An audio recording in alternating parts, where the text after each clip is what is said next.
ఏక శరీరం అగుదురు, ఈ మర్మం గొప్పది.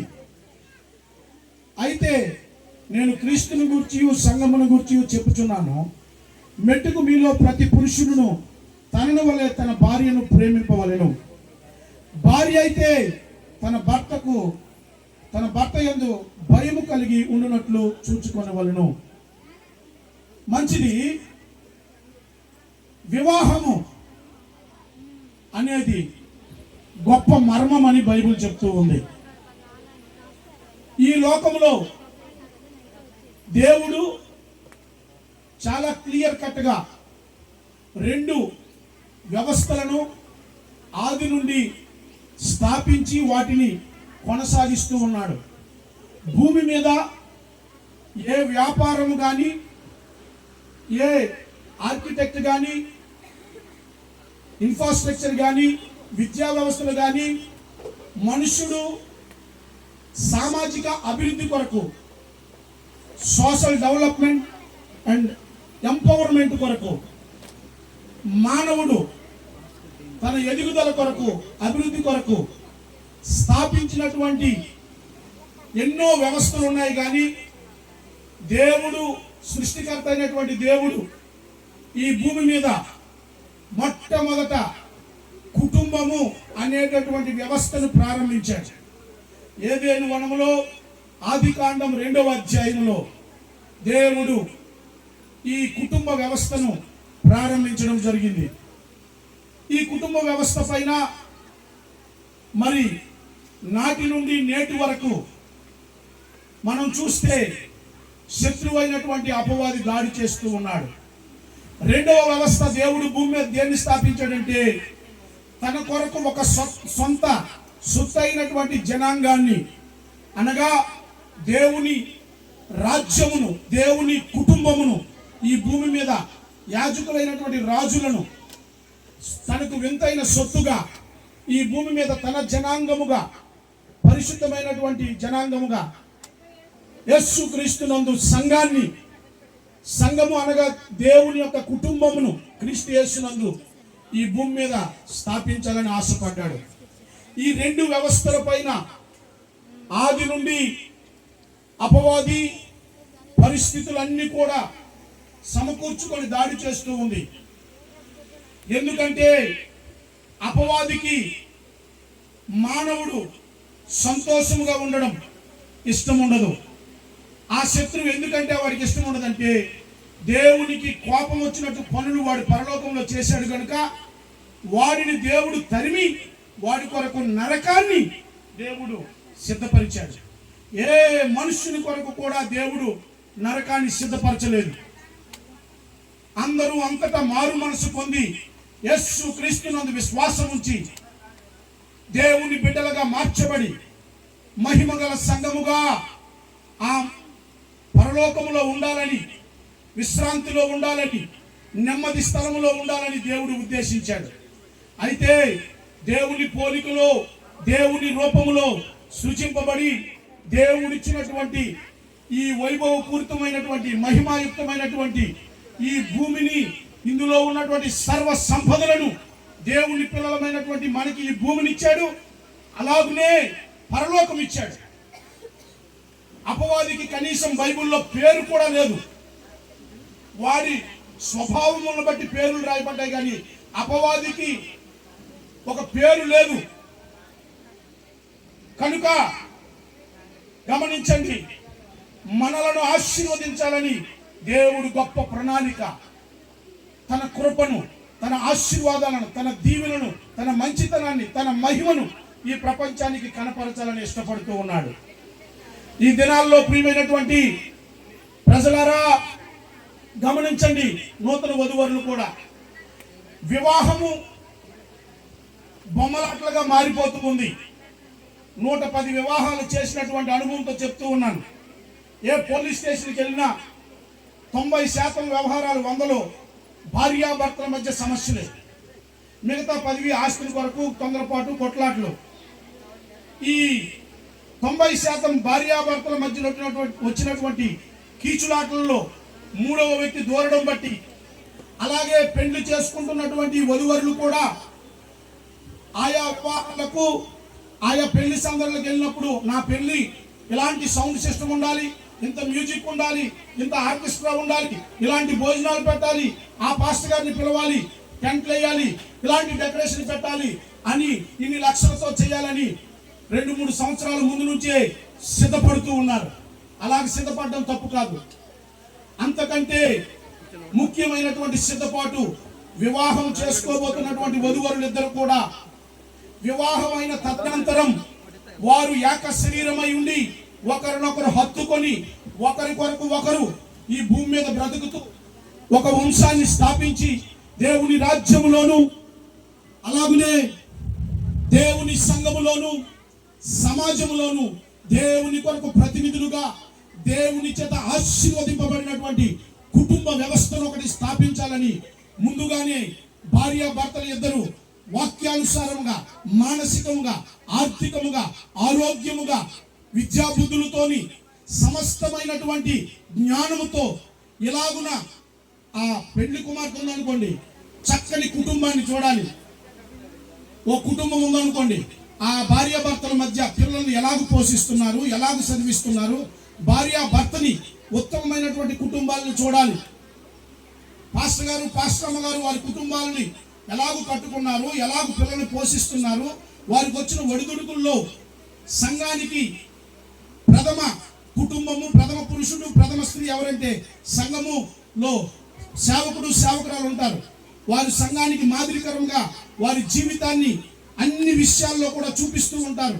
ఆనంద పాస్టర్ గారు సతీమణి తనకు ఇవ్వబడినటువంటి 3 బిడ్డలతో ఆ 100 మంది విశ్వాసుల మధ్య, ఆ 100 కుటుంబాల మధ్య వీళ్ళు కేవలం పాస్టర్ గారులే కాదు, వారి కుటుంబ జీవితం మీకు మాదిరికరంగా వారి దాంపత్య జీవితం, పిల్లలను పెంచుకునే విధానం, చదివించుకునే విధానం, కష్టకాలంలోనైనా ఇబ్బందుల్లోనైనా వ్యాధి బాధల్లోనైనా అవమానంలోనైనా రానున్నటువంటి ఆటుపోట్లన్నింటిలో ఆ కుటుంబ వ్యవస్థని సంఘములో సమాజంలో దేవుని కొరకు వారు ఎలాగున నిలబడుతున్నారో సంఘములో ఉన్నటువంటి ప్రతి యవనస్తుడు యవనస్త్రీ పెళ్ళైన వారు పెళ్లి కాని వారు చూడాలి, గమనించాలి.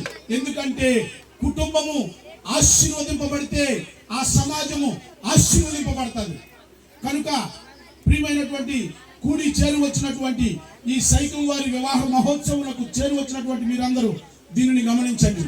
పెండ్లి కుమారుడు పెండ్లి కుమార్తె ఈ ఏర్పాట్ల కొరకు ఎంత ప్రార్థన చేశారో, ఎంత సిద్ధపడ్డారో, వీటన్నిటికంటే ముఖ్యముగా మీరు కట్టుకోబోతున్నటువంటి కుటుంబాన్ని, పెళ్ళంటే ఈ రోజుతో ఈ సంబరం అయిపోతుంది, ఈ మహోత్సవం అయిపోద్ది. రేపటి నుంచి మీరిద్దరూ ఒక గూడి కింద ఒక కుటుంబముగా మీరు బ్రతకాలి, బ్రతికి బిడ్డలను కనాలి. ఆ బిడ్డలతో ఈ కుటుంబములో, ఈ సమాజంలో, బంధుమిత్రుల మధ్య, దేవుని రాజ్యములో మీరు ప్రయోజనపరచబడిన వారై ఆశీర్వదింపబడినటువంటి ఒక కుటుంబముగా, మాదిరికరమైన కుటుంబముగా ఉండాలంటే ఈ మాటలు మీరు గుర్తు పెట్టుకోవాలి. అందుకనే పౌలు రాస్తూ ఉన్నాడు. ప్రియమైనటువంటి దేవుని బిడ్డలారా, వాక్యంలో చూద్దాం. స్త్రీలారా, ప్రభువునకు వలె మీ సొంత పురుషులకు లోబడి ఉండుడి. క్రీస్తు సంఘమునకు శిరస్సయుండులాగున పురుషుడు భార్యకు శిరస్సు అయి ఉన్నాడు. ఏమండి, శిరస్సు లేకుండా నన్ను మీరు చూస్తే చూడగలరా? చెప్పండి అండి. శిరస్సు లేకుండా చూడలేరు. ప్రతి పెండ్లి కుమార్తె కానీ పెండ్లైనటువంటి ఇల్లాలు భార్య తన పురుషుడు తనకు శిరస్సు లేకుండా ఆ వ్యక్తి ఎలాగుంటుంది, ఆ కుటుంబం ఎలాగుంటుంది ఆలోచన చేసుకోండి. ఆ శిరస్సునకు అనగా నీ పురుషునకు, నీ భర్తకు నీవు లోబడి ఉండాలి. లోబడి ఉండడం అంటే ఏంటి? మీకు కొన్ని విషయాలు చెప్తాను. సబ్మిట్ టు యువర్ హస్బెండ్ అని ఇంగ్లీష్లో రాయబడి ఉంది. 4 levels ఆఫ్ సబ్మిషన్నెస్ ఉంది. ప్రతి భార్య తన భర్తకు 4 రకాలుగా అప్పగించుకోవాలి, లోబడాలి. మొట్టమొదటిది submit to your wife, your husband, your identity. Submit your identity. ఇటు చూడాలి బాబు. Submit your identity. ఇక నుంచి నువ్వు తిరుమల చెట్టు పిల్లవు కాదు. ఇక్కడ నుంచి నువ్వు సైతం అమ్మాయివి. చప్పట్లు కొట్టండి అయ్యా. నీ ఐడెంటిటీ, నీ డిగ్రీ, నీ వంశము, నీ ఇంటి పేరు, నీ అన్నదమ్ములు, నీ అక్కచెల్లెళ్ళు, నీ బంధుమిత్రులు, నా ఊరు, ఈ ఊరు అమ్మాయి కాబట్టి మారదు. కానీ ఇంకొక ఊరైతే ఇక నుంచి ఏమని చెప్పాలమ్మా? మాది ఏటు మొగానే చెప్పాలి. ఇక నుంచి ఏమని చెప్తావమ్మా? నేను సైకిమోల అమ్మాయిని అని చెప్పాలి. కనుక సబ్మిట్ యువర్ ఐడెంటిటీ, నీ గుర్తింపు అంతా కూడా నీవు నీ భర్తకు అప్పగించుకోవాలి. రెండవదిగా సబ్మిట్ యువర్ రీసోర్సెస్, నీ ఆస్తిని, నీకున్నటువంటి డిగ్రీలు, గౌరవం, నీ జ్ఞానం సమస్తము నీ భర్తకు అప్పగించుకోవాలి, లోబడాలి. Submit your resources. Third level of submissiveness is submit your authority. That means hereafter you should become your head. దేవునికి స్తోత్రం. అండ్ యువర్ ఏమన్నాడు బైబిల్లో? యజమానుడు అని సారా చెప్పింది. దేవునికి మహిమ కలుగును గాక. ఇక నుంచి నీ అధికారం కాదు, నీకున్నటువంటి సమస్తం అప్పచెప్పుకోవడం కాదు, ఆయన అధికారం కిందకి. ఒకవేళ నీకు దేవుడు ఉద్యోగం ఇచ్చి ఒక స్కూల్కి హెచ్ఎంఎన్ చేసినా, లేకపోతే ఒక గవర్నమెంట్ ఆఫీసులో మంచి సర్కారు ఉద్యోగం వచ్చినా, గ్రామంలో ఒక పంచాయతీ ప్రెసిడెంట్ దేవుడి దయలో భవిష్యత్తులో నువ్వు అయిపోదువు గాక. ఒకవేళ అలాగైనా మీ ఆయన ప్రెసిడెంట్ గారి భర్తనే రావాలి. ఏమని రావాలి? యేసునామములో నా వాక్కులో శక్తి ఉందమ్మా, యేసునామములో నువ్వు ఎవరిని ఆశీర్దిస్తూ వారిని ఆశీర్దిస్తానన్నాడు దేవుడు. దేవునికి స్తోత్రం.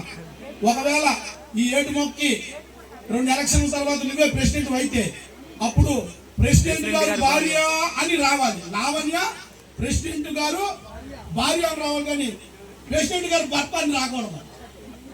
అది అక్కడ కూడా అధికారం ఇవ్వాలి. దేవునికి స్తోత్రం. నాలుగవదిగా submit your body and your mind set.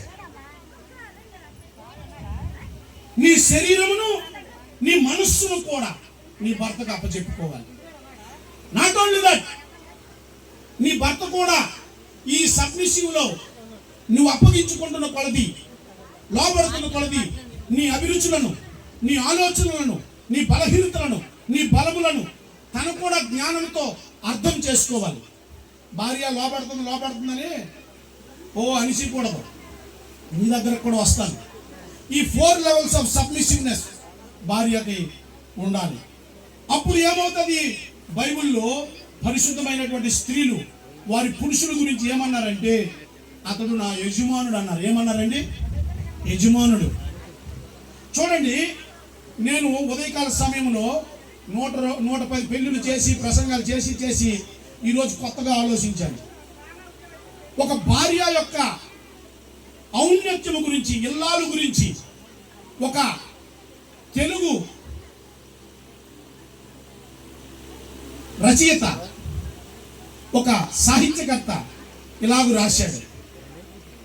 కార్యేషు దాసి, కరణేషు మంత్రి, భోగేషు మాత, శయనేషు రంభ. అమ్మా, నీవు నీ భర్తకు సాటి అయిన సహకారిగా ఉన్నావు. తన దర్శనాన్ని నెరవేర్చడానికి నీకున్నటువంటి సమస్త నీ ఐడెంటిటీని, నీ అథారిటీని, నీ రీసోర్సెస్ని, నాట్ ఓన్లీ దట్, నీ శరీరాన్ని, నీ మనస్సును, నీ అభిరుచులని అన్నిటినీ నీ భర్తకు నువ్వు అప్పగించుకోవడమే కాదు, సాటి అయిన సహాయముగా ఉన్నటువంటి నీవు. ఇలాగ రాశాడు ఆయన. కార్యేషు దాసి, కరణేషు మంత్రి, భోగేషు మాత, శయనేషు రంభ. ఇందులో పరిచయం చేస్తున్నప్పుడు నువ్వు ఒక పని మనిషిగా, దాసిగా ఉన్నట్టుగా ఉండాలట. అంత పని సర్దుకోవాలి. కరణేషు మంత్రి అంటే నీ భర్త ఏదైనా ఒక పని తలపెడితే అందులో నీ యజమానుడు కనుక, నీ రాజు కనుక, సొలొమోను గ్రంథములో పరమగీతాల్లో తన కుమారుని వివాహ దినమందు తల్లి ఏం తెచ్చి పెట్టిందట? కిరీటం తెచ్చి పెట్టింది. కనుక నీ భార్య నీకు ఒక మంత్రిగా మంచి సలహా నీకు ఇవ్వడం కూడా ఉండాలి. అలాగే భోగేషు మాత ఆకలితో వచ్చినప్పుడు కడుపు నిండా అన్నం పెట్టినటువంటి తల్లిగా నువ్వు ఉండాలి. అలాగే సైనేశ్వరంబ వివాహము పరిశుద్ధముగా ఉండాలి, పానుపు నిష్కలంకంగా ఉండాలి. అక్కడ నీ శరీరం అంతా నీ భర్తకు సమర్పించుకొని అక్కడ మీరిద్దరూ సంసార జీవితంలో ఒకరినొకరు అప్పగించుకొని ఆనందంగా ఉండాలి. చప్పట్లు కొట్టి దేవుని నామాన్ని మహింపరుద్దాం. కనుక కలిమి లేవులన్నీ ఒకటే రీతిగా ఉండవు. కలిసి పంచుకోగా సదా తోడుగా కలిసి రాని కాలం ఒకటి ఉంటుంది, కలిసి వచ్చే కాలం ఒకటి ఉంటుంది. ఆటుపోట్లు ఉంటాయి కుటుంబంలో. వీటన్నిటిలో కూడా విడిచిపోని బంధమై సహధర్మచారినిగా సరిలేని వరమని సత్యాన్ని కనుగొని నీ భార్య సరిలేని వరం. ఒక ఆయన ఇలాగ రాశాడండి, ఈ సృష్టిలో అన్నదమ్ముల బంధం కంటే, అక్కచెల్లెల బంధం కంటే, స్నేహితుల బంధం కంటే, గురు శిష్యుల బంధం కంటే, తల్లి బిడ్డ బంధం కంటే చాలా శ్రేష్టమైనది, గౌరవింపదగినది, మహిమకరమైనటువంటి ఒక రిలేషన్ ఉంది, బాండ్ ఉంది. అదేంటంటే భార్యాభర్తల మధ్య ఉన్నటువంటి బంధం. ఈ సృష్టిలో భార్యాభర్తలకు భార్యాభర్త అను బంధమునకు మించినటువంటి వేరే బంధం లేదు.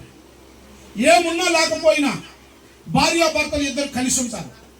ఆపదలోన అర్ధరాత్రి అపరాత్రి ఆపదలోనైనా సరే, కలిమిలోనైనా, సుఖంలోనైనా, వ్యాధిలోనైనా, బాధలోనైనా, నిందలోనైనా, అవమానంలోనైనా, ఉపద్రవంలోనైనా ఈ వివాహం అను బంధము చేత భార్య తనను తాను అప్పగించుకుంటుంది. కనుక ఈ భార్య నీకు దొరికినటువంటి ఒక వరమని, సహధర్మచారినిగా నీకు అప్పగించుకుందని, నీ వంశం కొరకు, నీ భవిష్యత్తు కొరకు, నీ కుటుంబ గౌరవం కొరకు, సమాజంలో నీ ఔన్నత్యం కొరకు నీ భార్య తనకు తాను అప్పగించుకుంది. కనుక ఈ సహధర్మచారిని ఆమె లేకపోతే నాకు కొరత వస్తుంది, నేను సంపూర్ణను కాలేనని ఏ పురుషుడైతే కుటుంబంలో భర్త అర్థం చేసుకుంటాడో ఆ స్త్రీ ఆ భర్తను బట్టి సంతోషించడమే కాదు, ఆ కుటుంబం కూడా ఎంతో మాదిరికరంగా ఉంటుంది.